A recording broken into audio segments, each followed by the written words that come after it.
And the second portion of our Ghost trilogy, Mary Ann, Ghostbuster, next on Coast to Coast AM. Well, in the past 50 years, Mary Ann has met and conversed with hundreds of earthbound spirits. Suicides, murders, victims, and spirits attached to people, places, and all things all create these situations that call for Mary Ann's very special releasing talents. In case after case, the information that Mary Ann gets from the spirits has been historically verified. She is not a psychic, not a medium. She's the real deal, as experts like the FBI claim. This ability is a family affair with her. The gift has been handed down to her from her grandmother, and she's been doing it ever since she was a child. Mary Ann has thousands of extraordinary stories to tell, from ghosts in individual homes and offices to unbelievable crime-solving stories that she handled with the FBI and various police departments, almost often called the Irma Bombeck of Ghostbusters. It's easy to see why Mary Ann's lectures are standing room only. She's back on Coast to Coast. Hey, Mary Ann, how are you? I'm great. How are you? Good. God, you're always energetic. Always.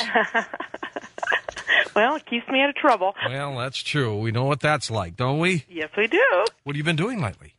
Oh, I've been so busy. The show was Ghost Whisperer has been picked up for a third season, so we're busy, getting ready for that. And I've got a new book coming out in the fall, and so I'm getting ready to go do some author luncheons in New York. So it's exciting. You can get Jennifer on the program with you one day, can't you? We definitely are going to do that. Absolutely. Yeah, that'll be great. That'll be great. Hey, Mary Ann, I want to talk with you about some ghosts. We've got a trilogy tonight. I'm having really a good time doing this. And then we'll open up phone lines and give everybody a chance to chat with you, too. You've been doing this for a long time, haven't you? Oh, yes. Came from Grandma. Mm-hmm. How so? Grandma had the ability to see and talk to him in her dreams. Her little niche was if somebody died in the old country years ago, by the time they laid him out in the parlor and took a picture of it and mailed it to America, it could be 4 or 5 weeks before somebody here knew somebody died back there. Well, Grandma would get a visit from them, and then she would go to the local ethnic little neighborhood and tell, hey, Rose, your brother Luigi died last night. And then sure enough, the information would come, follow in the mail. And that was her little niche. That's what she could do.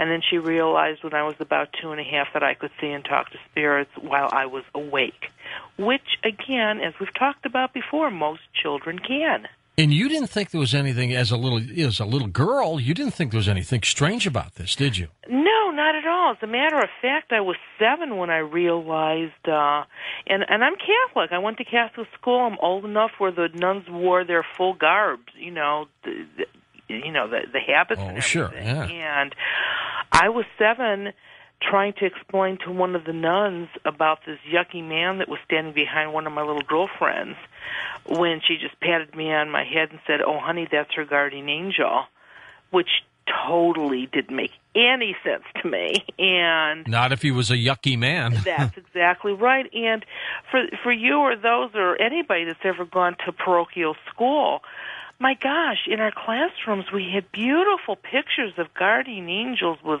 halos and wings, and they were always holding beautiful blue-eyed, blonde-haired children, which that part I never understood. And their outfits were glistening and clean and pristine. Right, and this man looked like he was some kind of a homeless person that was, it's like, whoa. And that's when I realized that nobody else could do it. I just assumed everybody could. Of course, a homeless person could be a guardian angel, I guess. Well, yes, but this man just had... if I said to you, Charles Manson eyes... Yeah, I wouldn't call that an angel. No. No. No. So why was this evil entity there with a 7-year-old girl? I don't know. I saw him only one more time after that, and then I never did see him again. So I don't know what happened to him, and he just might have been a passing spirit that hooked up with.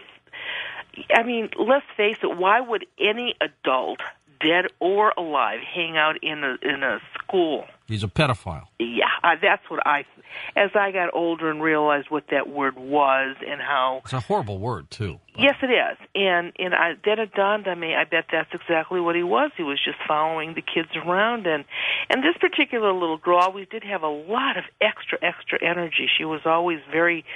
I think back then the word was hyperactive. And maybe that's why he really, hung around her, because she had... And again, earthbound spirits need human energy.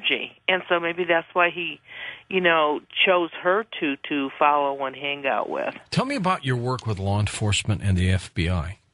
Okay. I will, luckily, over the years, these agencies and law enforcement people have realized that I can only help them if I can speak to the victim. I'm not a psychic. I'm not a medium. I actually need to speak to the person that was the victim. In law enforcement, they were dead serious when they brought you in, right? Oh, yeah. Yes, right. Absolutely. Well, yes, especially because it started in my own area. And, I think the best form of advertisement is word of mouth. I think when you are accurate and you could actually help somebody, that's when the word gets passed around. And any of your law enforcement agencies are a big club no matter what state they're in. They all pretty much know what's going on. And so when I was able to actually get some information that could lead to arrests from the victims, that's when the name started getting passed around, and I was called in on more and more. Like I said, they've pretty much, wised up. They'll call me hopefully within 24 to 48 hours after they find the body of a victim, or that they know that there's been foul play. Does it have to be during a certain time period? Well, a spirit will only stick around. Of course, it's their choice to stay or not. But usually, after the cemetery, they have about 72 to 80 hours to cross into the white light. And if they choose not to go, that white light will disappear, and now they're stuck, and those are the ones I can see and talk to. Remember, I can only see and talk to earthbound spirits. I can't talk to ones that crossed over. So once they cross over, you're out of luck. Yeah, as far as if you want me to do anything for you, you have to contact people like James Van Praagh or John Edwards. Those are the people that see and talk to ones that have crossed over. All right, and I guess with the accuracy rate, you were able to help law enforcement? Yes, and I think that's it right there. There's people that are so talented, they can touch a shirt or look at a picture or, because of psychic ability, they can, sometimes they can give law enforcement way more information than I can. But if I can look right at the victim and say, geez, Dave, what happened to you? And give it to the, And what does the spirit tell you? He just lays it right out? This guy looked like this, or here's his name? Oh, yes. As long as they know, they will tell me. Yes. All right. Now, have you ever had a chance to meet the perpetrator? Oh, sure. Yeah, it's been interesting. There was a particular case where somebody was murdered, and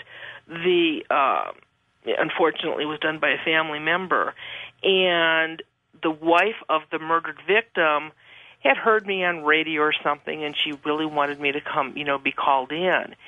And the person that actually did the killing says, "Oh, I don't believe in anything like this. I don't want her around. This is, how people get this as a family matter. Keep it inside. We don't talk about this. We don't discuss stuff like this."